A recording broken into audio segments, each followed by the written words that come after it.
만약에 당장 내피 같은 연차를 써서 동남아 여행을 간다고 하면 보통 어디부터 떠올리시나요? 아마 열의 아홉은 베트남 다낭이나 나트랑 아니면 방콕 이런 곳을 고르시지 않을까 싶네요. 네, 맞아요. 제 주변만 봐도 요새 동남아 간다 하면 싹 다 베트남 얘기뿐이거든요. 아니면 아예 엔저 노리고 일본 가거나요. 근데 사실 불과 몇 년 전만 해도 우리가 만만하게 짐 싸서 훌쩍 떠나는 곳 하면 무조건 필리핀이었단 말이죠. 그렇죠. 국민 여행지였죠, 정말. 근데 요즘은 진짜 마닐라나 앙릴레스 다녀왔다는 이야기를 들어본 지가 한참 된 것 같아요. 솔직히 쏙 들어갔어요, 그 동네 얘기가. 네, 여행객들 대화 주제에서 그 두 지역이 예전만큼 등장하지 않는 건 부인할 수 없는 현실이거든요. 그래서 오늘 저희가 이번 딥다이브에서 파헤쳐볼 핵심 미션이 바로 이겁니다. 오, 기대되네요. 한국인의 동남아 여행 리스트에서 도대체 왜 마닐라와 앙헬레스가 예전 같은 위상을 차지하지 못하는가? 이걸 그냥 뭐 거기 물가 올랐대, 치안 안 좋대 이런 단편적인 카더라 말고 여러 객관적인 통계랑 최근 사건들을 통해서 구조적으로 심층 분석을 해보려고 합니다. 좋습니다. 근데 우리가 지금은 왜 밀려났나를 얘기할 거지만 그 하락세를 제대로 이해하려면 예전엔 왜 그렇게 인기였나를 먼저 좀 짚고 넘어가야 할 것 같아요. 과거에는 이 두 곳이 엄청난 사랑을 받았잖아요. 사실 매력적인 조건들이 다 모여있던 곳이었죠. 일단 한국에서 비행기로 4시간이면 닿는 그 엄청난 물리적인 거리, 이거 무시 못하거든요. 맞아요. 비행시간 짧은 게 최고죠. 그리고 당시에는 물가도 엄청 저렴했고요. 근데 사실 다른 동남아랑 비교했을 때 필리핀만의 가장 강력한 압도적인 무기가 하나 있었어요. 바로 영어가 널리 통용된다는 거였죠. 언어 장벽. 이거 여행할 때 피로도 확 줄여주잖아요. 그럼요. 특히 그 앙헤레스란 인접한 클락 지역은 과거에 미 공군 기지가 있었던 영향이 컸어요. 그래서 영어를 모국어 수준으로 쓰는 현지인 강사들이 넘쳐났고 이게 거대한 어학연수 산업, 그러니까 ESL 성지로 불리게 된 배경이 된 겁니다. 와, 생각해보니까 방학 때마다 거기 영어 캠프 가는 학생들 진짜 많았어요. 네, 학부모들도 많이 갔고요. 거기다가 기후 따뜻하고 비용 저렴하니까 골프 투어 관광객들도 엄청 몰렸죠.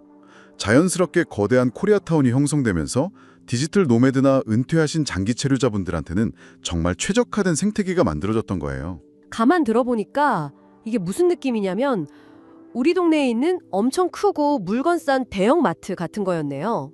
오, 네네. 적정한 비유네요. 굳이 막 복잡하게 계획 세우지 않아도 언제든 가볍고 만만하게 갈 수 있는 친숙한 여행지. 점원이랑 영어로 대화도 통하고 한국 식당도 쫙 깔려 있고. 맞아요. 바로 그 만만함과 편안함이 엄청난 장점이었죠. 근데 그 친숙하던 동네 마트가 지금은 상황이 확 변한 건데요. 여기서 아주 흥미로운 통계가 하나 있습니다. 숫자로 보면 좀 다르게 나오나요? 네, 이게 차분하게 팩트를 짚어볼 필요가 있는데요. 놀라지 마세요. 2025년 기준으로 필리핀을 찾은 외국인 관광객 중에 한국인이 약 125만 명으로 전체의 21% 이상을 차지합니다. 예. 잠깐만요. 여전히 한국인이 1위라고요? 네, 미국이나 일본 다 제치고 부동의 1위입니다. 아니, 제 주변은 아무도 안 가는 것 같은데 1위라는 게 너무 신기하네요. 여전히 많이들 가시는구나. 일차늘적으로 필리핀을 아예 안 가는 나라로 버린 건 아니라는 거죠. 하지만 우리가 주목해야 할 건 1위라는 타이틀이 아니라 바로 추세입니다. 성장률이나 감소세 같은 거요? 그렇죠. 2025년 한국인 방문객은 전년 대비 약 20에서 21%나 감소해버렸습니다. 심지어 2025년 1분기만 봐도 13.9%가 줄어들고 있고요. 팬데믹 이전인 2019년이랑 비교하면 회복률이 고작 62.9%에 머물고 있습니다. 와, 똑똑 떨어지고 있네요. 다른 경쟁국들은 어떤데요? 베트남 같은 곳이요? 베트남은 진짜 뿍벌적입니다.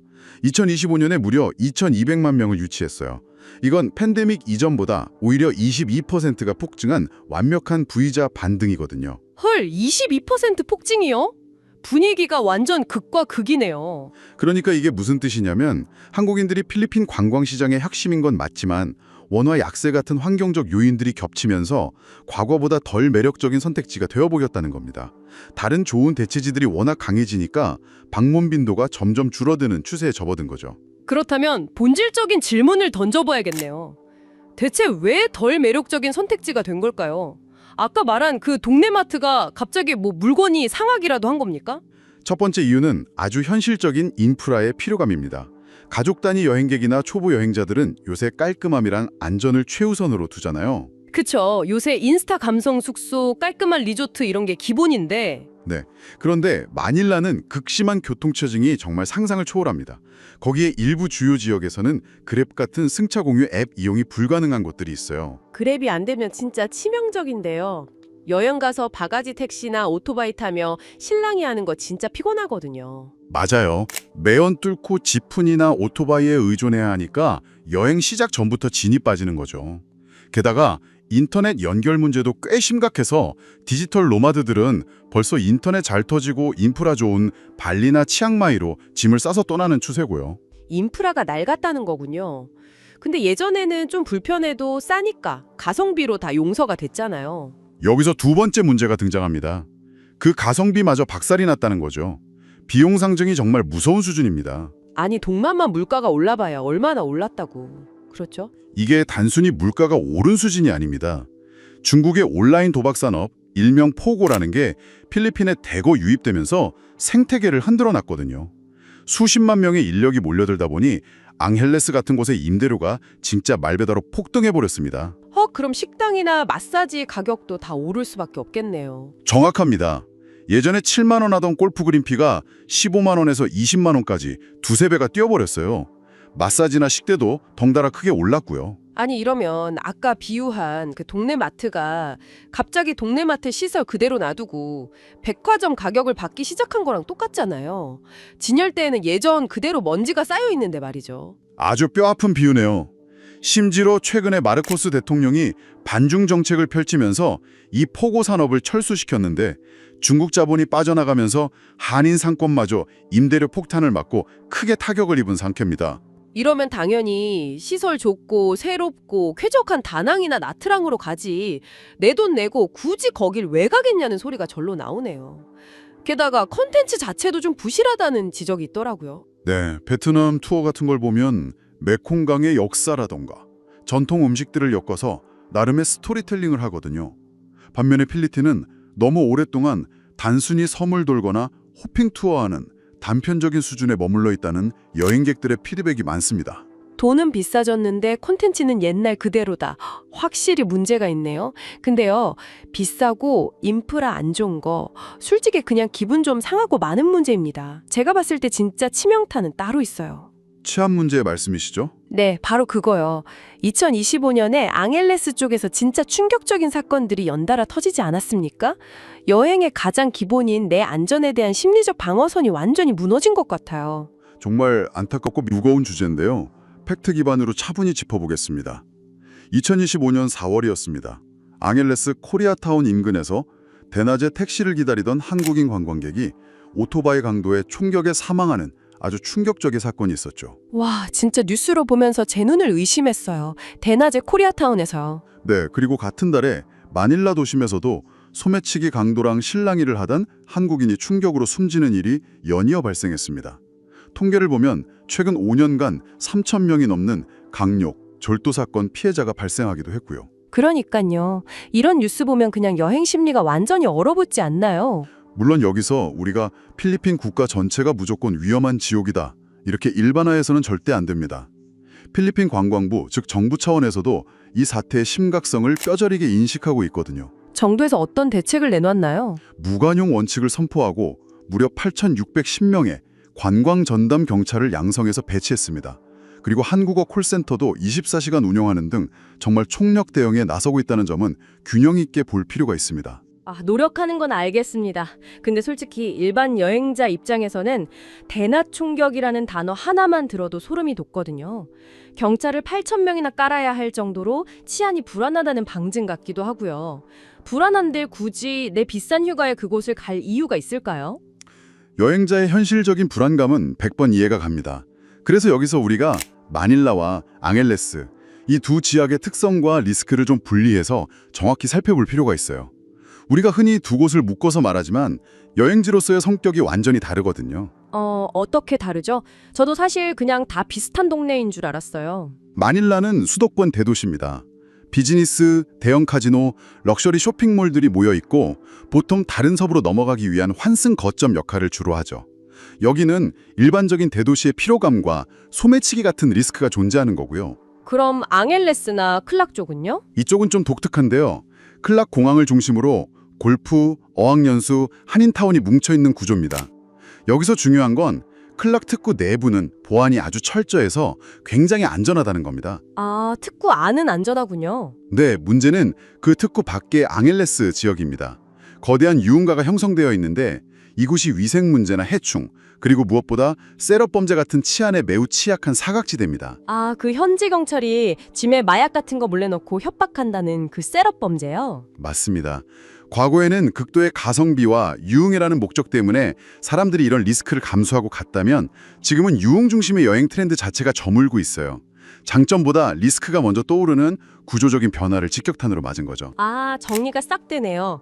그렇다면 마닐라와 앙헬레스, 나아가서 필리핀 전체 관광시장은 이대로 우리 기억 속에서 서서히 사라지게 되는 걸까요? 전망이 어떻게 됩니까? 필리핀 전체를 비관적으로 볼 필요는 없습니다.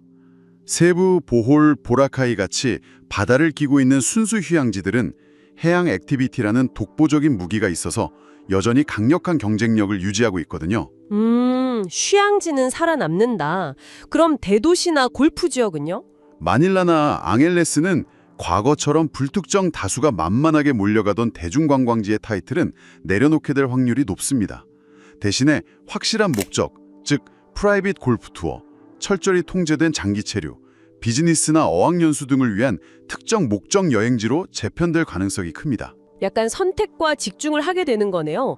결국 다시 옛날의 영광을 찾으려면 인프라 개선이랑 안전에 대한 이미지 쇄신이 핵심 키가 되겠네요. 정확합니다. 그 두 가지가 해결되지 않으면 대중적인 여행지로서의 회복은 쉽지 않을 겁니다. 오늘 딥다이브 대화를 쭉 하다 보니까 결론이 되게 명확해지는 것 같아요. 한국인들이 갑자기 필리핀을 이유 없이 미워해서 버린 게 아니네요. 여행을 선택하고 돈을 지불하는 우리들의 기준 자체가 시대와 함께 훌쩍 변해버린 거군요. 맞습니다. 과거에는 무조건 싼 맛 혹은 특정 유흥이 목적이었다면 지금은 나와 내 가족의 안전을 최우선하고 질 높은 경험과 스토리를 원하는 방향으로 여행의 트렌드가 완전히 진화한 겁니다. 네, 정말 공감 가는 분석입니다.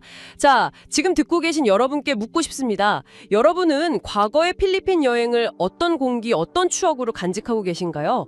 그리고 지금 여러분이 동남아 여행을 고를 때 예전과 가장 크게 달라진 1순위 기준은 무엇인가요? 각자 스마트폰으로 비행기표 검색하실 때 무엇을 가장 먼저 보는지 생각해 보시면 오늘 주제가 더 와닿으실 겁니다. 오늘 방송을 마무리하면서 여러분이 혼자 곱씹어 볼 만한 도발적인 화두를 하나 던지고 싶습니다.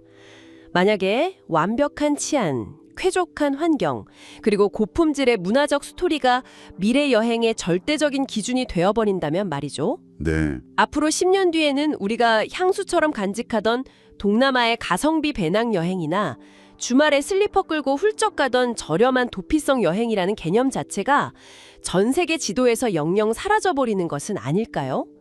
이 질문을 남겨드리면서 오늘 딥다이브는 여기서 여운 있게 마무리하겠습니다. 다음에도 흥미로운 주제로 찾아오겠습니다. 여러분 감사합니다. 감사합니다.